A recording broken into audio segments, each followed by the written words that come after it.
This is the Lone Crater YouTube. We hope this video helps.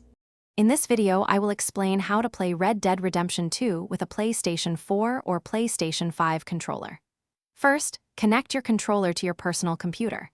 You can use a USB cable for a direct link or pair it wirelessly through Bluetooth. Make sure your computer's Bluetooth is enabled. Then, launch Steam and enter Big Picture mode. This mode helps configure your controller for the best gaming experience. Verify that Steam recognizes your controller in its settings. Once your controller is connected and recognized, it is time to fine-tune your in-game settings. Launch Red Dead Redemption 2 and head to the main menu. From there, find the Controls or Controller section. Here, you can adjust crucial settings like aiming sensitivity, look acceleration, and button mapping. Feel free to experiment with various control presets to discover what feels most comfortable and responsive for your playstyle. This personalization greatly enhances your gameplay.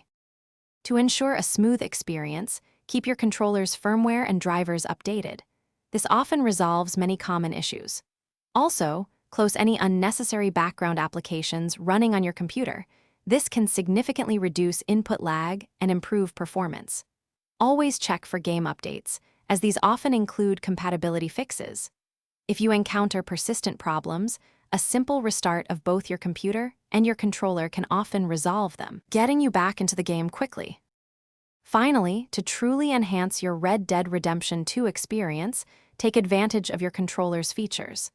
The haptic feedback can provide a more immersive feel, letting you sense every gunshot and gallop. Don't hesitate to create custom button layouts that perfectly suit your unique playstyle. Consistent practice with aiming and movement will significantly improve your precision. With these tips, you are ready to fully enjoy the expansive open world and rich story with seamless controller input. Thanks for watching. Consider subscribing if we helped you.